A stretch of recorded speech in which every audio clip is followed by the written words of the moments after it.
Assalamualaikum warahmatullahi wabarakatuh. Salam Bapak dan Ibu guru semuanya. Perkenalkan, saya Anang Widaryanto dari SMA Negeri 2 Semarang. Ingin berbagi praktik baik tentang pembelajaran berdiferensiasi di kelas yang saya ajar. Sebagai seorang guru, alangkah baiknya kita harus mengikuti perkembangan zaman, terutama di dunia pendidikan, yaitu mengikuti pendidikan dengan paradigma baru. Salah satu pembelajaran dengan paradigma baru menurut kurikulum Merdeka adalah melaksanakan pembelajaran yang berpusat pada murid. Nah, salah satunya adalah dengan pembelajaran berdiferensiasi. Ada 3 jenis pembelajaran berdiferensiasi yang kita kenal. Yang pertama adalah diferensiasi produk, yang kedua diferensiasi proses, dan yang ketiga adalah diferensiasi konten.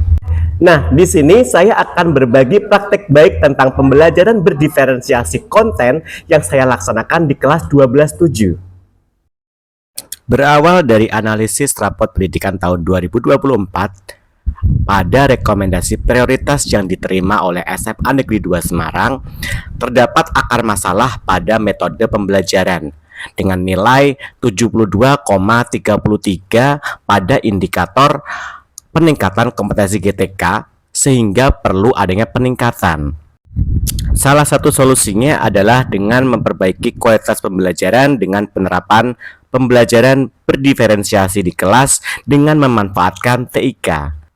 Tantangan yang muncul pada praktik pembelajaran ini salah satunya adalah karena berbasis TIK sehingga memerlukan smartphone dan koneksi internet yang stabil untuk mendukung pembelajaran. Kemudian guru harus bisa menyediakan beberapa media pembelajaran yang bisa mengakomodasi gaya belajar siswa. Guru perlu menyiapkan strategi pembelajaran yang matang, mulai dari merancang pembelajaran, menyiapkan lembar diskusi, kemudian mencetak kalau perlu, kemudian guru juga menyiapkan media-media lain pendukung sesuai dengan gaya belajar siswa.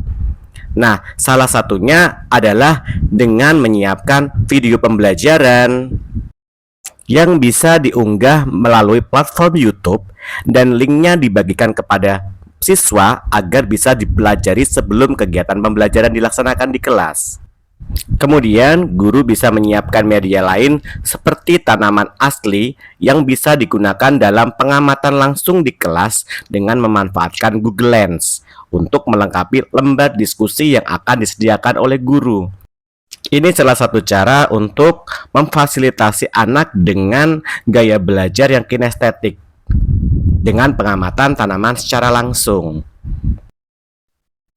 Kemudian di hari ketika pembelajaran berlangsung, guru sudah mempersiapkan media lain seperti slide PowerPoint dan pembelajaran dimulai dengan pemberian apersepsi berupa gambar yang dihubungkan dengan video link YouTube yang sudah dibagikan sebelumnya.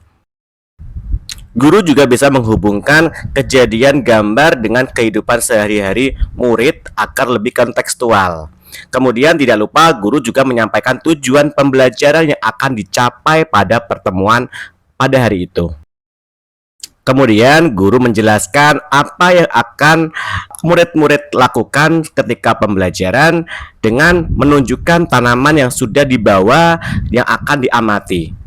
Kemudian guru menjelaskan rule yang akan mereka jalankan selama kegiatan diskusi. Kemudian anak-anak dibagi berdasarkan kelompok, kemudian dibagikan lembar diskusi. Nah, guru memberikan contoh satu tanaman untuk diamati dan apa yang akan mereka kerjakan selama diskusi. Dengan bantuan Google Lens seperti yang sudah tercantum dalam lembar diskusi, mereka akan mencari tahu informasi terkait tanaman yang mereka dapatkan. Hasil pengamatan mereka catat dalam lembar diskusi.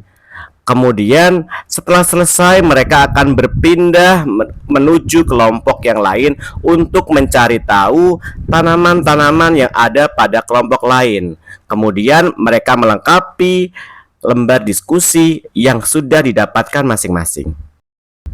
Selama kegiatan berlangsung, guru mendampingi siswa untuk melakukan diskusi. Tahap selanjutnya adalah tahap presentasi di mana mereka menyampaikan informasi yang mereka dapatkan selama diskusi, kemudian hasilnya disampaikan kepada teman-temannya yang lain sehingga mereka bisa mengkonfirmasi apakah hasil diskusinya tepat atau belum. Kemudian disertai dengan masukan dari guru terkait jawaban mereka masing-masing. Selanjutnya, guru menyampaikan penguatan melalui slide PowerPoint tentang materi yang sedang dihadapi pada pertemuan hari itu. Nah, di sini siswa boleh bertanya sebanyak mungkin tentang apa yang belum mereka pahami. Di akhir pembelajaran, guru menggunakan Kahoot sebagai media evaluasi pembelajaran. Nah, di sini siswa harus menyiapkan smartphone-nya masing-masing dan menyimak pertanyaan yang muncul melalui proyektor untuk bisa mengerjakan soal yang ada. Nah, hasilnya akan ditampilkan di podium. Siapa yang akan mendapatkan peringkat ketiga, kedua, dan yang pertama. Siswa-siswa sangat antusias ketika mengikuti evaluasi pembelajaran ini. Seperti tampak pada testimoni dua siswa yang saya wawancarai sebagai berikut. Hai, perkenalkan saya Salma dari kelas 12-7. Perkenalkan, saya Muhammad Syamrudana dari kelas 12-7. Di sini saya ingin menceritakan mengenai pengalaman saya ketika mengikuti pembelajaran PKWU Jumat kemarin. Jadi, sebelum memasuki kelas, guru itu memberikan link YouTube untuk ditonton dengan murid-muridnya. Nah, setelah melalui proses menonton video itu, di sini kita sudah bisa memahami materi yang ingin disampaikan. Nah, setelah masuk di jam pelajaran, di sini kita ternyata dibagi menjadi beberapa kelompok. Nah, dalam pembagian beberapa kelompok ini, kita nanti diberi suatu media tanaman dan kita akan memanfaatkan Google Lens untuk mengetahui nama dari tanaman tersebut dan juga informasi-informasi mengenai tanaman tersebut.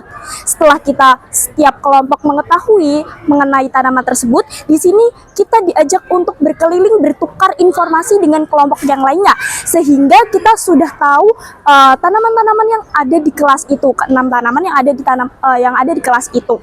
Nah, setelah itu kita juga ditambah lagi pemahaman dengan PowerPoint yang ditayangkan oleh guru.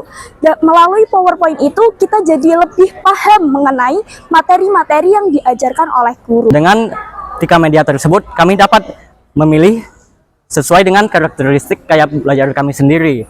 Lalu di akhir kami pun diberikan evaluasi menggunakan aplikasi Kahoot, di mana kita cepat-cepatan bersaing dalam menjawab pertanyaan-pertanyaan. Di sini alhamdulillah saya pernah menang dan saya berharap guru-guru lain dapat mempraktikkan cara mengajar Pak Anang ini. Praktik pembelajaran ini kemudian saya diseminasikan pada komunitas belajar yang ada di sekolah, terutama komunitas belajar yang saya ketuai. Kemudian Bapak Ibu guru memperhatikan dan mereka sangat antusias. Seperti testimoni dari 2 guru yang saya wawancarai seperti berikut ini. Perkenalkan, nama saya Kurnia Dwi Rahayu, biasa dipanggil Bu Ayu. Saya salah satu guru mapel kimia di SMA Negeri 2 Semarang. Di sini saya akan menceritakan pengalaman saya mengikuti diseminasi Pak Anang mengenai pembelajaran berdiferensiasi. Nah, di sini saya baru tahu tentang pembelajaran berdiferensiasi itu sangat menarik. Nah, bisa terintegrasi dengan TIK. Wah, saya jadi tertarik untuk menerapkan pembelajaran berdiferensiasi di mapel saya. Saya Lilis Lesewati, saya guru kimia dari SMA 2 Semarang. Kesan saya setelah mengikuti diseminasi dari Pak Anang, maka saya jadi lebih tertarik untuk melakukan diferensiasi pembelajaran dengan menerapkan TIK. Oke, selamat Pak Anang, terima kasih. Jadi pembelajaran berdiferensiasi ini bisa mengakomodasi kebutuhan belajar murid sesuai dengan gaya belajarnya. Dengan memanfaatkan TIK, pembelajaran menjadi lebih menyenangkan dan lebih menggugah motivasi belajar murid. Sekian praktik baik dari saya, terima kasih.